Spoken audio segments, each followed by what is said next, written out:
Hello students. आज हम इस वीडियो में जो डिस्कस करने वाले हैं एप्लीकेशंस ऑफ गॉस थ्योरम के बारे में डिस्कशन करेंगे। क्या आपके एप्लीकेशंस हैं गॉस लॉ के, और गॉस थ्योरम किसके लिए आपकी एप्लीकेबल होती है। तो Gauss law is very useful in computing the electric field due to a system of charges and symmetrically continuous distribution of charge. जो गॉस थ्योरम है वो आपकी एप्लीकेबल होती है जहाँ चार्ज आपका कंटिन्यूसली डिस्ट्रीब्यूटेड होता है, जहाँ चार्ज आपका सिमेट्रिकली कंट्रीब्यूटेड है वहाँ आपकी गॉस थ्योरम एप्लीकेबल होती है। तो यहाँ पर हम बताएंगे जहाँ चार्ज आपका डिस्ट्रीब्यूटेड है, तो उसके लिए हम फाइंड आउट करेंगे। तो फर्स्ट है आपका electric field due to an infinitely long straight uniformly charged wire.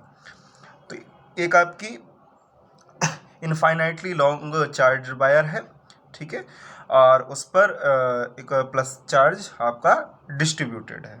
तो आप क्या मानोगे, उसकी जो लीनियर चार्ज डेंसिटी है वो क्या है, लैम्डा है, ठीक है। तो अब यहाँ पर आप क्या निकालोगे, इलेक्ट्रिक फील्ड के लिए आप डेरिवेशन निकालोगे, क्या आपका एक्सप्रेशन आएगा वो आप यहाँ कैलकुलेट करोगे।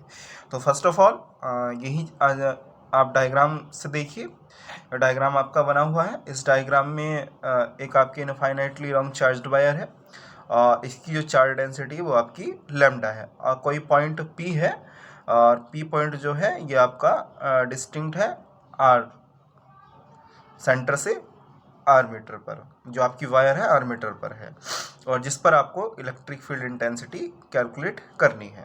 तो फर्स्ट ऑफ ऑल आप लिखोगे इसको, जो मैंने आपको ऑलरेडी बताया है।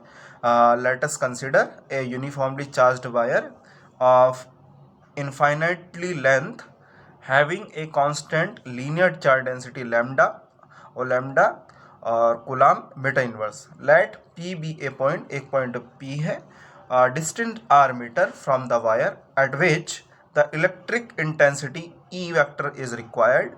Let us draw a coaxial Gaussian cylinder surface of length L through the point P for any area element dA taken on the surface. Both the electric field vector E and area vector dA are along the same direction. तो दोनों आपकी same direction में है, आपका जो area vector है और साथ साथ आपका इलेक्ट्रिक फील्ड दोनों सेम डायरेक्शन में है, क्योंकि बाय द सिमेट्री के कारण जो मैग्नीट्यूड ऑफ इलेक्ट्रिक फील्ड है, इलेक्ट्रिक फील्ड इंटेंसिटी जो होगी वो सेम होगी, ऑल पॉइंट के लिए सेम होगी, और कहाँ की ओर होगी, रेडियली आउटवर्ड होगी। तो इसलिए इलेक्ट्रिक फील्ड और ये दोनों आपके आउटवर्ड है इस तरीके से, ठीक है, रेडियली आउटवर्ड है और आपकी सेम होगी। तो यहाँ पर लिखा लो both the electric field vector E and the area vector dA are along the same direction, दोनों सेम डायरेक्शन में होंगे। तो E vector dot DA vector, तो डॉट प्रोडक्ट है तो डॉट प्रोडक्ट के साथ कोस आता है और कॉस थीटा आएगा आपका, और थीटा की वैल्यू कितनी होगी यहाँ पर, 0 होगी। तो EDA कॉस 0, और कॉस 0 की वैल्यू कितनी होती है, 1 होती है, तो EDA हो जाएगा। अब क्या निकालोगे, इलेक्ट्रिक फ्लक्स निकालोगे। इलेक्ट्रिक फ्लक्स का क्या फॉर्मूला था, फाई बराबर A into S, A into delta S कह सकते हैं। तो इलेक्ट्रिक फ्लक्स आप अब निकाल रहे हो तो क्लोज्ड के लिए, इसके लिए निकालोगे कि क्लोज्ड एरिया है, इस तरीके से E vector into DA vector. अब E vector into DA vector के लिए क्या आ रहा है आपका, EDA आ रहा है, ये वैल्यू आपने पुट कर दी EDA, E को आप बाहर निकाल लोगे और यहाँ पर इंटीग्रेशन ADA, और E इज सेम एवरीवेयर, तो सभी पॉइंट पर आपका एक जैसा है। तो इसके लिए जो आपका एरिया होगा, जो आपका सिलेंडर के लिए बात कर रहे हो, तो इसके लिए कितना होता है आपका 2πRL होता है, जो सिलेंडर का आपका एरिया होता है 2πRL होता है, ठीक है। अब आप क्या लगाओगे, गॉस लॉ लगाओगे। गॉस लॉ क्या होता है आपकी, फाई बराबर Q अपॉन एप्सिलॉन नॉट, और यहाँ पर जो Q है Q बराबर लैम्डा L, क्योंकि चार्ज डेंसिटी जो होती है वो आपकी लैम्डा बराबर Q अपॉन L होती है, लेकिन हम यहाँ यूनिफॉर्म की बात कर रहे हैं तो Q बराबर क्या हो जाएगा, लैम्डा L हो जाएगा, ठीक है। सो दैट फाई E बराबर Q की जगह वैल्यू पुट कर दोगे lambda L upon epsilon not. अब आपका फाई E बराबर E 2πRL आ रहा है, तो आप यहाँ पर वैल्यू पुट कर दोगे E 2πRL, और ये इक्वल हो जाएगा lambda L upon epsilon not. अब क्या होगा, यहाँ से आपका एल से एल कैंसिल आउट हो जाएगा, तो ई बराबर आपका हो जाएगा lambda upon 2 pi epsilon not r. ठीक है, इसे आप वेक्टर में भी लिख सकते हो in vector notation. E vector बराबर lambda upon 2 pi epsilon not r, r cap, where r cap is a unit vector in the direction of r. तो आर कैप क्या है, आपका यूनिट वेक्टर है और इसकी जो डायरेक्शन है वो आपकी आर की ओर है। ठीक है, और इसकी जो डायरेक्शन है और डायरेक्शन ऑफ द जो इलेक्ट्रिक फील्ड होगी वो किधर की ओर होगी, रेडियली आउटवर्ड। क्योंकि आउटवर्ड इसलिए होगी क्योंकि हम पॉजिटिव चार्ज कंसिडर पे चल रहे हैं, तो इसलिए इलेक्ट्रिक फील्ड की जो डायरेक्शन होगी वो आपकी आउटवर्ड होगी। अब इसमें आप देख रहे हो जो आपकी इलेक्ट्रिक फील्ड है ड्यू टू लाइन चार्ज मतलब लीनियर चार्ज की वजह से inversely proportional to the distance. जो आपकी डिस्टेंस है वो आपकी इन्वर्सली प्रोपोर्शनल है। ठीक है, तो इन्वर्सली प्रोपोर्शनल होने के लिए मैंने आपको ग्राफ के माध्यम से बताया, मतलब यदि आपकी आर की वैल्यू यदि आपकी इंक्रीज होगी तो इलेक्ट्रिक फील्ड इंटेंसिटी क्या होगी, आपकी डिक्रीज होगी। ठीक है, तो अगर मैं डिस्टेंस को आपको एक्स एक्सिस पर लेके चल रहा हूँ और electric field intensity Y axis पर लेके चल रहा हूँ, तो आपका ग्राफ ई और आर के बीच में लुकलाइज इस तरीके से आएगा। क्यों, यदि हम आर की वैल्यू को हम बढ़ाएंगे तो इलेक्ट्रिक फील्ड इंटेंसिटी आपकी डिक्रीज करेगी, और आर की वैल्यू यदि कम होगी तो इलेक्ट्रिक फील्ड इंटेंसिटी आपकी इंक्रीज करेगी। तो बेसिकली यहाँ पर जो इलेक्ट्रिक फील्ड इंटेंसिटी है वो डिपेंडेंट है 1/r के। ठीक है,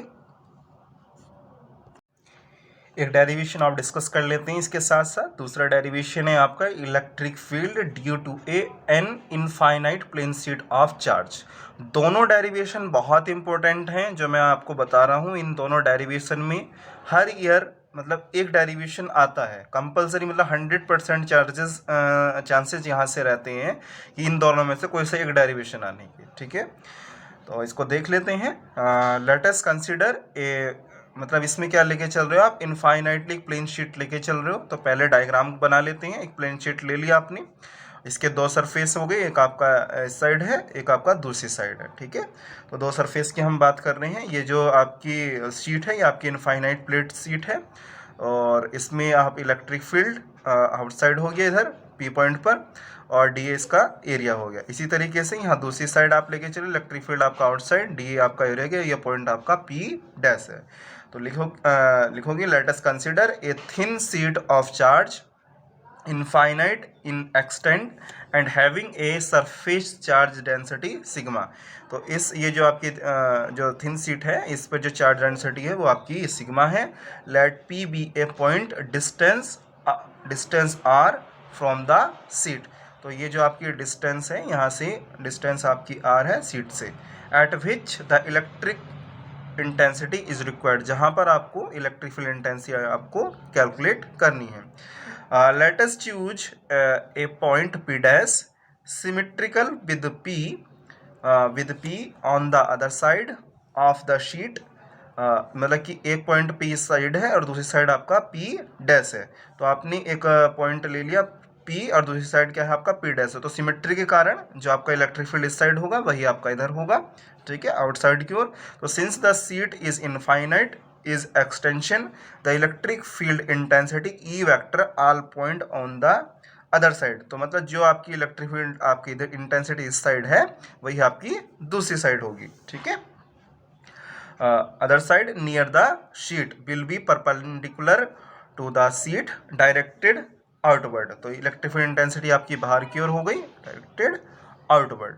देयरफॉर अब क्या निकालोगे, फ्लक्स निकालोगे। Therefore the flux through the two plane end.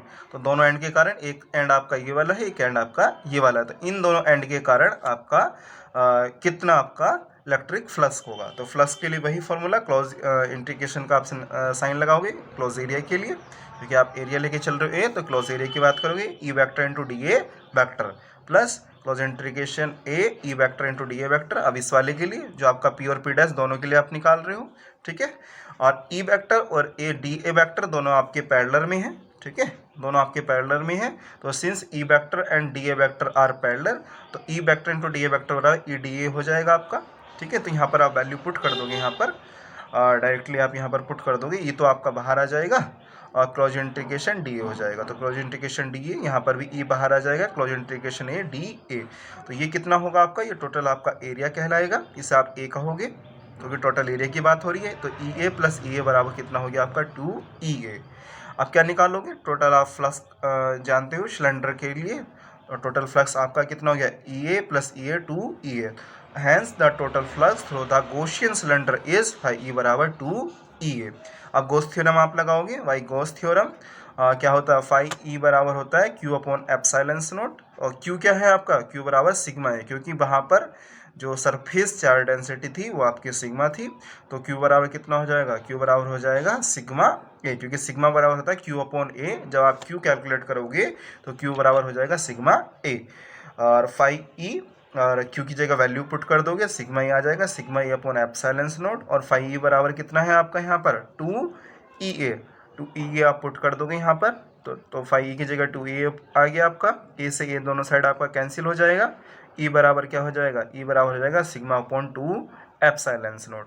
तो यहाँ पर जो आपका इलेक्ट्रिक फील्ड इंटेंसिटी है ये इंडिपेंडेंट ऑफ आर है, तो यहाँ पर क्या कहोगे, तो इलेक्ट्रिक फील्ड इंटेंसिटी क्या है, this is independent of r, r के इंडिपेंडेंट है। It means that electric field intensity is same होगी फॉर ऑल पॉइंट, सभी पॉइंट के लिए, क्लोज द प्लेन सीट, जो आप प्लेन सीट लेके चल रहे हो, and is valid for any seat of charges. यदि सीट पर चार्ज कहीं पर भी है तो वो सबके लिए वैलिड होगी, क्योंकि यहाँ पर डिस्टेंस पर डिपेंड नहीं कर रही है इलेक्ट्रिक फील्ड इंटेंसिटी, तो इसलिए ये कि सभी चार्ज के लिए आपकी एप्लीकेबल होगी। ठीक है, तो आज मैंने आपको 2 डेरिवेशंस के बारे में बताया, और electric field due to infinite plane sheet के बारे में बताया, और साथ साथ मैंने बताया infinitely lean line of charge के बारे में बताया। उसके लिए आपने इलेक्ट्रिक फील्ड इंटेंसिटी के लिए फॉर्मूला कैलकुलेट किया। दोनों आपके बहुत इंपॉर्टेंट टॉपिक हैं और एग्जाम पॉइंट ऑफ व्यू से बहुत इंपॉर्टेंट है। ठीक है, और आज के लिए इतना ही, थैंक यू।